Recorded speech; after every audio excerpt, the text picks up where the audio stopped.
दोस्तों, आपका सबका स्वागत है एक बार फिर से हमारे YouTube चैनल पे जिसका नाम है स्टडी जोन और मेरा नाम है दीपक कश्यप। और आज हम शुरू कर रहे हैं भाई हिंदी में एक नया पैटर्न या नई चीज़ मान लो आप, ठीक है जी। इससे पहले हिंदी मैंने साहित्य की बेसिक की 5 वीडियो बताई थी आपको, जो 5 वीडियो जिन्होंने नहीं देखी वो देख सकता है, वो बहुत यूजफुल है आपके हर एग्जाम के लिए। पर जो आज हम शुरू कर रहे हैं वो कर रहे हैं व्याकरण स्टार्ट कर रहा हूँ मैं, कि मैंने साहित्य को थोड़ा विराम दिया है, उस आगे कंटिन्यू करूँगा बाद में। तो शुरू करते हैं भाई। तो पहला टॉपिक जो पढ़ा रहा हूँ भाई उसका नाम है वर्ण और वर्णमाला।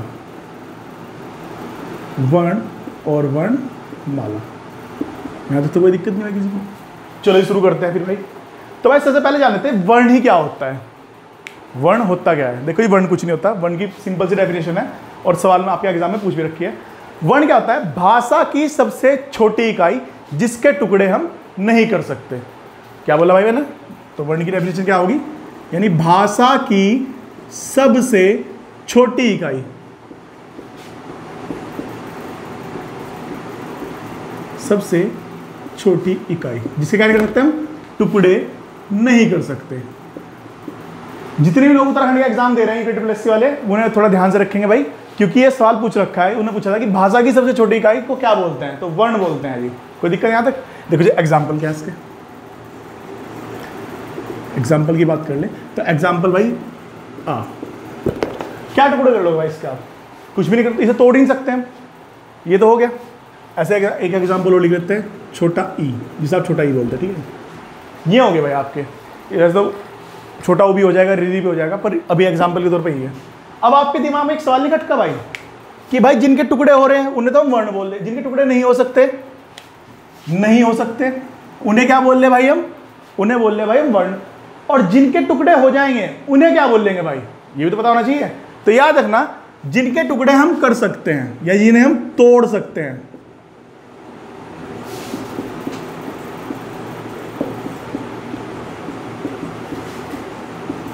उन्हें क्या बोलेंगे भाई? उन्हें बोलेंगे ध्वनि। क्या बोलेंगे भाई? उन्हें ध्वनि। कैसे? एग्जाम्पल के तौर पे देखते हैं भाई। इसे आप लोग क्या पढ़ते हो भाई? क्या नहीं पढ़ते? इसे क्या नहीं होता है, ये होता क। इसे क्या नहीं पढ़ते भाई? क्या सोचो? के नहीं, ये होता क। यानी कि भाई किस चीज का ध्वनि आ रही बाद में? अ की। तो मैं ऐसे लिख सकता हूं भाई इसे, क के नीचे हलंत प्लस आ। यानी हमने क्या किया भाई? इसे ध्वनि निकाल दी। कोई दिक्कत? अब जो ये नीचे डंडा लगा हुआ इसे बोलते हैं हलंत। हलंत का मतलब होता है आधा। तो मैं इसे क को, आधे क को ऐसे भी लिख सकता हूं और आपका ऐसे भी लिख सकता हूं, दोनों इक्वल है भाई, ये कोई दिक्कत वाली बात नहीं है। तो यानी भाई जिनके टुकड़े हो जाएंगे उन्हें क्या बोलते हैं हम? ध्वनि। और जिनके नहीं कर सकते उन्हें बोलते हैं वर्ण। यहां तक कोई दिक्कत? तो फिर वर्णमाला क्या होती है भाई? वर्णमाला होती है वर्णों से बनी एक माला को वर्णमाला बोलते हैं। अब शुरू होता है आपका बेसिक से बिल्कुल अच्छा वाला पॉइंट। देखो जी, शुरू करते हैं भाई से, ठीक है। देखो जी,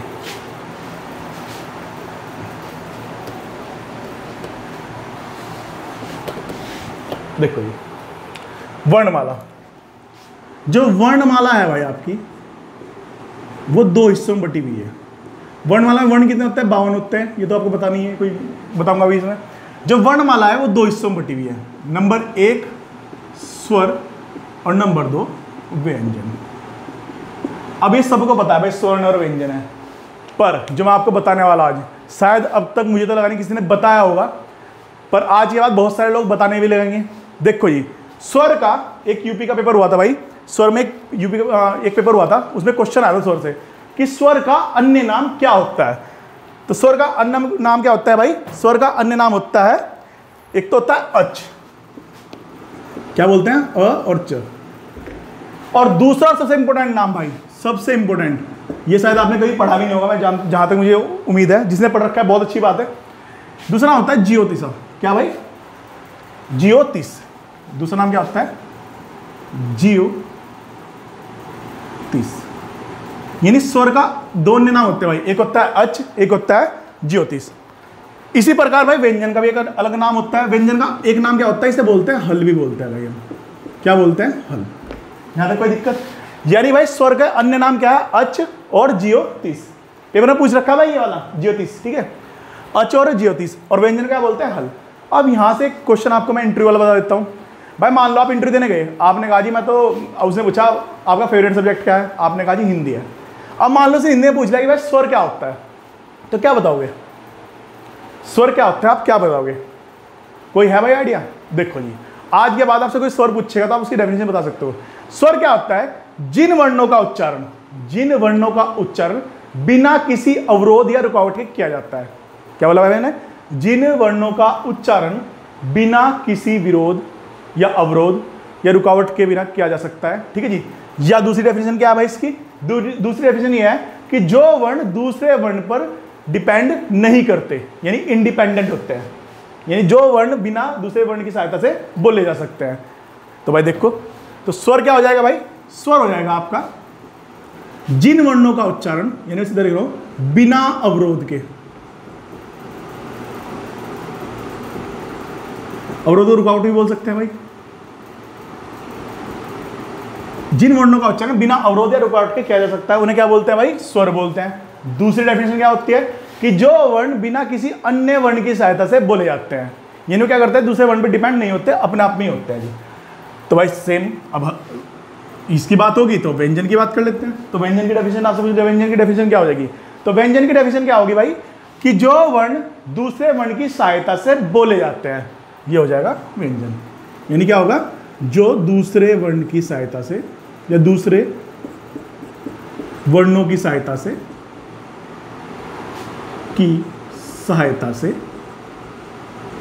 बोले जाते हैं, या जिनका प्रयोग किया जाता है। तो भाई यहां तक कोई दिक्कत? यानी अब तक वर्ण वाला हमने क्या पढ़ा? वर्ण में स्वर और व्यंजन में बटी हुई है। स्वर का अन्य नाम है अच। तो जो स्वर है भाई उसका अन्य नाम एक तो अच हो गया, एक ज्योतिष हो गया। और स्वर क्या होता है? जो बिना किसी अवरोध के रुकावट के बोले जाते हैं, या जो अन्य किसी वर्ण पर डिपेंड नहीं करते हैं। तो व्यंजन क्या हो जाएंगे? व्यंजन का अन्य नाम, पहली बात तो आप लिख लेना, हल है भाई। और क्या होते हैं? जो दूसरे वर्णों की सहायता से बोले जाते हैं। अब शुरू करता हूं मैं स्वर को। अब स्वर को क्लासिफाई करते हैं और यहां से स्टार्ट करना शुरू करते हैं। देखो जी, देखो जी, जो स्वर है वो 3 हिस्सों में बटे हुए भाई। जो स्वर है वो मेनली 3 हिस्सों में बटे हुए। पहले बात तो आपको याद ये रखना है कि जो स्वर है वो कितने हिस्सों में बटे हुए हैं। तो जो स्वर है वो 3 हिस्सों में बटे हुए हैं। कौन कौन से? नंबर 1 हर्ष स्वर, यहां से आपका क्वेश्चन बन ही जाता है भाई। नंबर 2 दीर्घ, और नंबर 3 और सबसे इंपॉर्टेंट भाई प्लूत। यानी कि भाई हमने क्या पढ़ा? जो स्वर है वो क्या है भाई? 3 हिस्सों में बटे हुए, जिनमें क्या है भाई? एक तो हर्ष स्वर है, एक दीर्घ स्वर है, एक प्लूत स्वर है। अब इनके एक एक को पढ़ते हैं भाई। क्या है भाई? ये क्या है, किस तरह है, बात करते हैं। देखो, जो हर्ष स्वर होते हैं उनके उच्चारण में क्या होता है? उनकी डेफिनेशन क्या होती है भाई? जिसके उच्चारण में बहुत कम समय और बहुत कम शक्ति लगती है। ठीक है जी, ये आपसे सवाल नहीं पूछा जाएगा, पर क्या पूछा जाएगा भाई कि हर स्वर कितने होते हैं? तो आपको याद रखना है 4। यानी जो स्वर है वो तो 3 हिस्सों में बटे हुए, और जो हर स्वर है वो 4 है। कौन कौन से? एग्जाम्पल के तौर पे देख लेते हैं। आ, ई, उ और री। यहां तो कोई दिक्कत भाई? यानी जो हर स्वर है वो 4 है, आ, ई, उ और री। अब देखो ये सवाल यहां से कैसे पूछा गया था।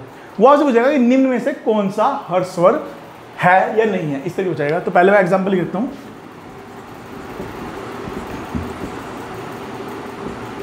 पूछेगा निम्न में से कौन सा हर स्वर है। तो भाई एग्जाम्पल के तौर पर बड़ी ऊ, तो कौन सा हो जाएगा भाई? आ। या फिर आपसे पूछ ले कि भाई ऐसे पूछ ले वो, ठीक है,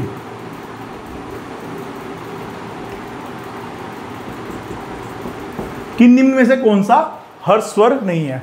एग्जाम्पल के तौर पे यहां पे ऊ लिख लो छोटा, ठीक है भाई। तो भाई कौन सा नहीं है? बड़ी ई नहीं है। यहां तक कोई दिक्कत? तो इस तरीके सवाल पूछा जाता है भाई इससे। तो हर स्वर कितने होते हैं? 4, आ, ई, उ और री। अब चलते हैं अगले की तरफ, जो बहुत इंपॉर्टेंट है भाई, दीर्घ स्वर। इस साथ में लिखते चलिएगा भाई, ठीक है। अब कौन सा आता है? दीर्घ स्वर। देखो ये दीर्घ स्वर क्या होते हैं? जिनके उच्चारण में हर स्वर से 2 गुना शक्ति और 2 गुना समय लगता है। डेफिनेशन नहीं पूछेगा आपसे, पूछेगा दीर्घ स्वर कितने होते हैं।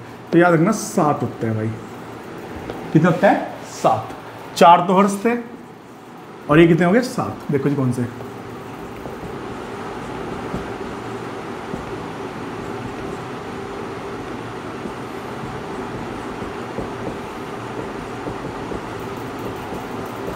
देखो जी कितने होते हैं 7।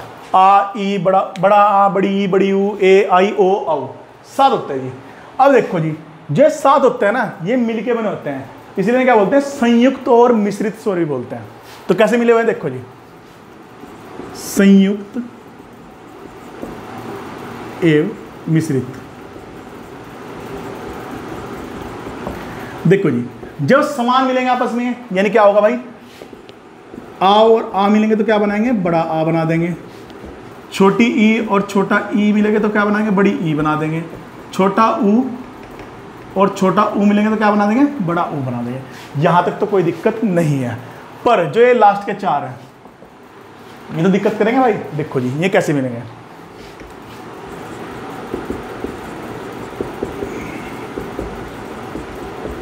देखो जी आ और बड़ा आ, ई और बड़ी ई, इनमें से जब भी कोई मिलेगा तो क्या बनाएगा भाई, ए बनाएगा।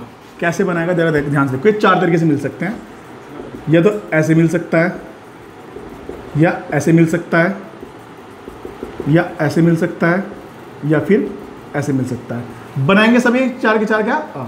इसकी मात्रा कौन सी होती है भाई, इसकी मात्रा ये होती है, ये मात्रा भी याद रखेंगे साथ में, ठीक है जी। यानी कि भाई क्या हुआ, ये किस तरह बन सकता है, आ और बड़ा आ, ई या बड़ी ई, जब इनमें से किसी के साथ मिलेगा तो क्या बनाएगा, ए बनाएगा। देखो जी 4 तरीके से मिल सकता है, इस तरीके से बाकी है जी, बाकी को हम करते हैं जी। अब इसकी तरफ चलते हैं जी, आ और आ जब छोटा ऊ या बड़ा ऊ से मिलेंगे तो ओ बनाएंगे भाई। अब आपको वही आपने ए आई क्यों नहीं बताया, नहीं जी उसका तरीका है, आपको सिर्फ अभी ये करो, इसी शॉर्टकट ट्रिक बताता हूँ। तो आ और आ जब छोटी ई और बड़ी ई से मिलेंगे तो ए बना रहे हैं, आ और आ ऊ और ऊ से मिले तो ओ बना रहे हैं। अब देखो ये क्या करना है, जब आ और आ ए या आई से मिलेंगे तो हमेशा क्या बनाएंगे, ए ही बनाएंगे, ठीक है। या आ और आ छोटा ऊ या बड़ा ऊ से मिलेंगे तो आओ बनाएंगे। यहां तक कोई दिक्कत भाई, यानी कि क्या हुआ भाई सीन, यहाँ पे इस तरीके से संयुक्त और मिश्रित होते हैं भाई। यहां तक कोई दिक्कत किसी को।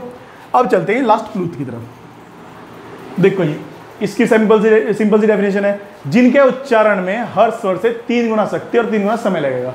कोई दिक्कत वाली बात नहीं है। देखो जी आपने देखा होगा बहुत सी बार ऐसा लिखा मिलता है आपको, राम, या ऐसे लिखा मिलता है ओम। तो जब भी आपको 3 दिखाई देना, आप बिना हिचकिचाहट का आंसर मार देंगे प्लस स्वर इसका आंसर है भाई, 100% सही ही होगा। तो याद है भाई स्वर के बारे में। यहां तक किसी को दिक्कत, मैं से रब कर देता हूं भाई, ठीक है। और आगे की तरफ चलते हैं, चलो ये कंटिन्यू करते हैं आगे। अब पढ़ते हैं भाई आयोगवाह स्वर।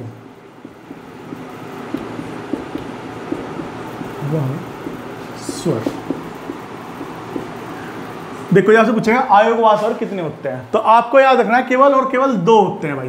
यानी आयोगवाह स्वर कितने होते हैं भाई, 2। कौन से, अ, इसके ऊपर अंकी बिंदी और अंधन, ठीक है जी।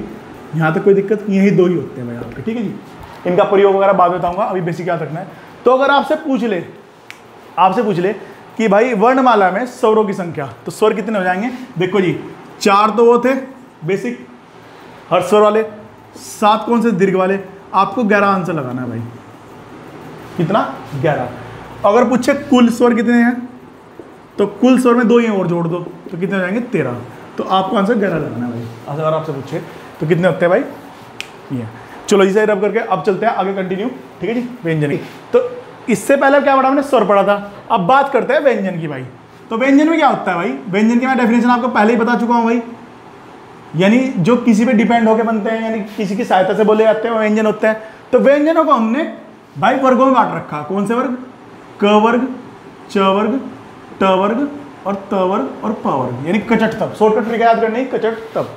देखो ये क वर्ग के व्यंजन कौन कौन से होते हैं, क ख ग घ अंग, च छ ज झ अय, ट ठ ड ढ न, त थ द ध न, प फ ब भ म। याद कोई दिक्कत भाई। यानी एक वर्ग है भाई, एक वर्ग में जैसे क वर्ग है, एक वर्ग में 5 व्यंजन होते हैं, और ये 5 वर्ग हैं तो कितने हो जाएंगे, ये 25 हो जाएंगे भाई। 5 गुना 5 25 हो जाएंगे, कोई दिक्कत तो नहीं है। इन्हें बोलते हैं स्पर्श व्यंजन। अब यहाँ से जो मैं आपको सवाल बताना चाह रहा हूँ वो इंपॉर्टेंट है। आप एक दो चीज़ जरा अपने साथ में नोट करते चलेंगे। एक सवाल पूछ रहा था उसने, अब यहाँ कुछ सवाल है जो पूछता है। जो विसर्ग होता है, विसर्ग आप जानते हो, विसर्ग दो बिंदु से होती है इस तरीके की। उसने पूछा था विसर्ग में कौन सी ध्वनि आती है, किस व्यंजन की या वर्णमाला कौन से वर्ण की ध्वनि आती है। तो वर्णमाला कौन से वर्ण की ध्वनि आती है हमेशा, ह वर्ण की। ठीक है जी, एक तो आप ये नोट करके लिखोगे। दूसरी चीज जो मैं आपको बताने जा रहा हूं पहली बार कुछ चीजें, उसने क्या पूछा था भाई, सवाल था एक बड़ा अच्छा सवाल था, मुझे याद नहीं कौन सा एग्जाम था, मैंने सवाल देखा था कि जो ख है, जो ख है वह कौन कौन से वर्णों के मिलने से बना है। तो आप हमेशा याद रखोगे जो ख है वो र प्लस व के मिलने से बना है। अब ये क्या बोल दिया भाई मैंने, जो ख है वो र प्लस व के मिलने से बना है, इसे बोलते हैं मानक ध्वनि। क्या बोलते हैं, मानक ध्वनि। अब मानक ध्वनि की मैं आपको थोड़ी सी डेफिनेशन बताता हूं। जो किन्हीं दो वर्णों के मिलने से बनेगा और जिसका एक मान होगा उसे क्या बोलते हैं, मानक ध्वनि। अब यहां पे मानक ध्वनि कितनी है जरा आपको बता दूं मैं, कुछ आपके लिए बहुत इंपॉर्टेंट है, बता देता हूं। एक तो आपकी मानक ध्वनि है भाई ख पहली, एक है छ, ठीक है जी, एक है झ, ठीक है जी, एक है द, और एक लास्ट वाली कौन सी है, भ। कितनी मानक ध्वनि है भाई ये, देखो जी, 1 2 3 4 5, यानी 5 मानक ध्वनि होती है। मानक ध्वनि मैंने आपको बता दिया क्या होता है, जो किसी दो वर्णों के मिलने से बनेगा और जिसका कोई मान होगा। ऐसे नहीं कुछ भी उठा के बोल दिया कि नहीं जी अभी मानक ध्वनि नहीं, ठीक है जी। तो उसे क्या पूछा था, जो ख है वो किसी से मिलने से बना भाई, र और व के। तो ये भाई एक वर्ग में 5 थे और 5 है कितने हो गए, एक वर्ग में 5 है और टोटल 5 वर्ग है तो कितने हो जाएंगे 25। इन्हें बोलते हैं स्पर्श व्यंजन। अब यहां से भी एक सवाल आया था कि भाई अनुनासिक व्यंजन किन्हें बोलते हैं। तो आपको हमेशा याद रखना अनुनासिक व्यंजन जिनका उच्चारण नाक से होता है, ठीक है जी। तो आपको याद रखना शॉर्टकट ट्रिक से, जो लास्ट वाला एक कॉलम है, जो लास्ट वाला एक कॉलम है, इसमें जितने भी वर्ण आपको दिखाई दे रहे हैं, चाहे अंग हो, अय हो, अण हो, न हो और म हो, इन सबको अनुनासिक व्यंजन बोलते हैं भाई, अनुनासिक व्यंजन। साथ साथ नोट करते चलेगा भाई। सवाल कैसे पूछेगा, देखो जी सवाल कैसे पूछेगा, देखो जी सवाल ऐसे पूछेगा,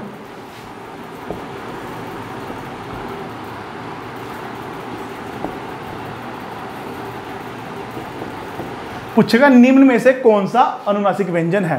तो देख लो भाई न, इस तरीके से सवाल आता है भाई यहां तक। तो भाई एक वर्ण में कितने हैं, 5 हैं और टोटल कितने हैं भाई 25। अब आगे की तरफ चलते हैं भाई, इन्हें क्या बोलते हैं, स्पर्श व्यंजन। मैं से रब कर रहा हूं भाई यहां तक, ठीक है। चलो जी ठीक है भाई, तो मैंने इस तरीके से बताया था आपको स्पर्श व्यंजन। आपको अनुनासिक व्यंजन हमेशा याद रखने हैं भाई, मैंने आपको क्वेश्चन बता दिया। अब चलते हैं जब थोड़ा आगे की तरफ, फिर होते हैं भाई आपके अंतस्थ व्यंजन।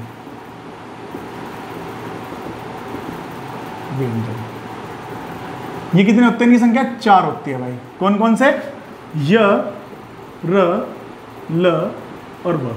और सवाल कैसे पूछे यहाँ से, अगर बेसिक कोई पेपर बनाना होगा तो कोई भी आपको इनमें से वर्ण उठा देगा, ठीक है जी, और उसमें एक डाल देगा, पूछे इनमें से कौन सा अंतस्थ व्यंजन है, तो आपको याद रखना य, र, ल, व। अब चलते हैं एक स्टेप आगे। अब आता है ये ना बोलते हैं उष्मयी या संघर्ष व्यंजन, ठीक है जी, उष्मयी या संघर्ष व्यंजन। इनकी संख्या भी कितनी होती है भाई, 4। कौन से, श, श, पेट पटा श और ह, ठीक है जी। तो यानी कि भाई अंतस्थ व्यंजन कौन से होते हैं, य, र, ल, व। उसमें व्यंजन, उसमें यह संघर्ष व्यंजन कितने होते हैं, 4, श, श, श, ह। अब देखो जी, अब जो आपको बताने वाला वो आपको हमेशा याद रखना है, बहुत ज़्यादा जरूरी है आपको याद रखना, क्योंकि भाई जिसके टेबल याद होगी, मैं इसकी बात कर रहा हूँ भाई इतने की बस, क च ट तप वाली या जिसके याद होगी उसके आने वाले टाइम में जब मैं अल्पप्राण महाप्राण पढ़ाऊंगा अभी थोड़ी अगली वीडियो में इसमें, तो उसके ये बहुत अच्छी हो जाएगी, क्योंकि मैं आपको शॉर्टकट ट्रिक से पढ़ाऊंगा, रटाने की जरूरत नहीं है, रटना तो है ही नहीं है, ठीक है। ये याद होनी चाहिए आपके, सिर्फ ये टेबल आपको बिल्कुल ढंग से याद करनी है। और जब आप संधि पढ़ोगे उसमें तो इसका बहुत जबरदस्त यूज है, मैं बताऊंगा कैसे यूज आएगा। खासकर यूपी में जो पढ़ रहे हैं, यूपी के ऐसा ही देंगे, उनमें व्यंजन संधि है उसके, उसमें व्यंजन और विसर्ग। उत्तराखंड में जो ग्राम पंचायत का है उसमें आपकी भाई नहीं है, व्यंजन और विसर्ग संधि दोनों नहीं है, तो उसमें इसका यूज होगा। तो अब क्या है भाई, अंतस्थ व्यंजन और उष्मयी व्यंजन हो गया आपके। अब जो मैं आपको एक सवाल बताना चाह रहा था, एक सवाल पूछा जा रहा आजकल कि आगत व्यंजन कौन कौन से होते हैं। तो आगत व्यंजन आप हमेशा ध्यान रखोगे कि जो आगत व्यंजन है, नोट करके लिखोगे भाई आप, जो आगत व्यंजन है वो ज और फ है। कौन से? ज और फ। ये अरबी फारसी क्या बताऊंगा, ये अरबी फारसी कैसे होते हैं। कभी आप इसे ऐसे कर लो कि ये तो ज, इसके नीचे ध्यान से देखो, इसके नीचे बिंदु लगी हुई है, ठीक है। कभी आप इसे रट लो कि नहीं जी तो कुछ नहीं है और ऐसे ही है बस, नहीं, इनके नीचे बिंदु लगे, बताऊंगा इनका मतलब क्या होता है, कैसे यूज होते हैं। अब चलते हैं भाई हम अगली तरफ। अगर आपसे पूछ रहे हो भाई वहाँ कि व्यंजनों की संख्या, तो 25 तो ये हो गए, प्लस 4 ये हो गए, प्लस 4 ये हो गए, तो 33 हो गए व्यंजन। अगर आपसे पूछ रहे कुल व्यंजन, तो आप बता रहे कुल व्यंजन कैसे करोगे आप। अगला जो भाई है उसका नाम है द्विगुण व्यंजन, द्विगुण, या इसका अगला नाम बहुत इंपॉर्टेंट है भाई, उच्छिक व्यंजन बोलते हैं इसे। इनकी संख्या कितनी होती है? इनकी संख्या 2 होती है। पहली बात तो आप याद रखिए, जैसे आयोगो हमें रंगे थे, ऐसे ड और ढ होती है भाई। कैसे? ड और ढ। यहाँ तक कोई दिक्कत? दोबारा बना देता हूँ, ठीक है जी। यहाँ तक कोई दिक्कत भाई आपको? नहीं जी।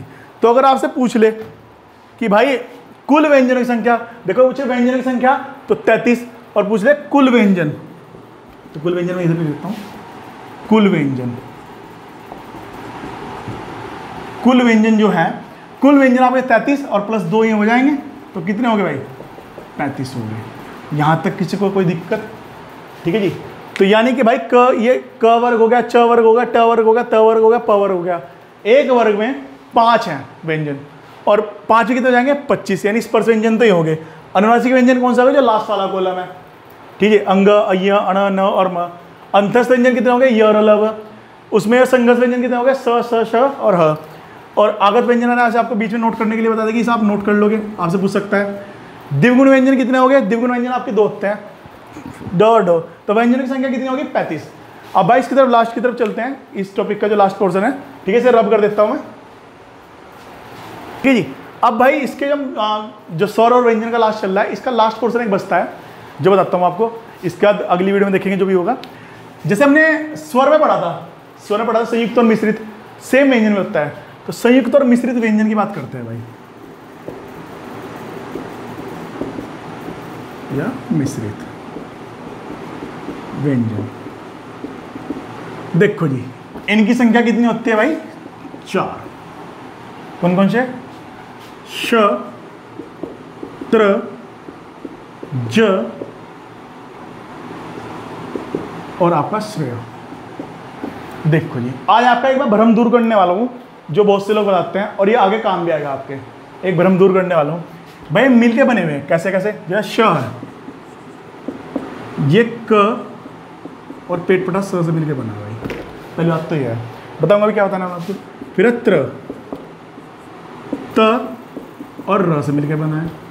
फिर है ज, ये कैसे बना है? ज प्लस अ से मिलके बना है भाई। सबके नीचे हलंत है, ये बात ध्यान रखनी है, एग्जाम में पूछ रखा था उसने। फिर आता है श्र, तो ये बड़ा स और र से मिलके बना है भाई। अब देखो जी, मैं जो आपको बताने की मैं कोशिश कर रहा था आपको, आपने अपनी लुसेंट की बुक में या कहीं ना कहीं क्वेश्चन देखा होगा कि उसने पूछ रखा कि जो श का स्थान है वो वर्णमाला में किसके बाद आता है। तो आपको बोल रखा जी रट लो, क के बाद आता है। क्यों रटना भाई? अगर कोई चीज़ है तो उसका कुछ ना कुछ तो होगा, ये सिर्फ रटने के लिए बने हो नहीं भाई। जो श उसका स्थान क के बाद क्यों है? देखो, आज आपके बहुत सारे भ्रम दूर करने वालों, और अब तक मैंने किसी की वीडियो में देखा भी नहीं है, ठीक है। इससे जो अगली वीडियो आएगी उसमें आपको बताऊंगा जी। आपको बोलते हैं कि इनके जो चरण स्थान वो रट लो जी, उन्हें भी रटने की जरूरत नहीं होने की आपको, ठीक है। अभी जो कॉन्सेप्ट सीखो, कॉन्सेप्ट क्या है। जो क है, देखो जो श्र है, जो श है वो क प्लस पेट पटा स से मिलकर बना, इसीलिए श का स्थान क के बाद आता है। अगर आपसे बोले ज का स्थान, यानी से आप ज्ञानी बोलते हैं, उसका स्थान किसके बाद आएगा? ज के बाद आएगा। अगर वो आपसे पूछ रहे त्र का स्थान, तो ये किसके बाद आएगा? त के बाद आएगा। अगर वो श्रेय का स्थान, तो र के बाद आएगा। ऐसा कुछ नहीं है कि ये रट लो, कॉन्सेप्ट है भाई, ये कॉन्सेप्ट देता नहीं, दे दिया आपको मैंने, बहुत बढ़िया कॉन्सेप्ट दे दिया है। आगे से आपको रटने की जरूरत नहीं पड़ेगी। तो मैंने क्या बताया अब तक आपको? पहले था जो श है ये क के बाद आ रहा है, रट लो। क्यों रट लो? जब आपको कॉन्सेप्ट मिल गया भाई कि जो श है वो क और पेट पटा स से मिलकर बना है, इसलिए श का स्थान क के बाद आएगा, क का स्थान स के बाद आएगा वर्णमाला में। ज है, ज का स्थान किसके बाद आएगा? ज के बाद आएगा। त्र है, त के बाद आएगा। श्र है, र के बाद आएगा। भाई ये अब कॉन्सेप्ट है। और अब देखना तो बहुत लोग, सारे लोग इसे कर भी लेंगे कि भाई चलो हमने बताया भी नहीं जी। तो इसलिए भाई ध्यान रखना, रटने की जरूरत नहीं है, कॉन्सेप्ट है। तो यही वीडियो में इसे यही समाप्त करता हूँ भाई। अगली वीडियो में व्याकरण की मिलते हैं और इसे व्याकरण वाले टॉपिक को खत्म करते हैं, वर्णमाला वाले को।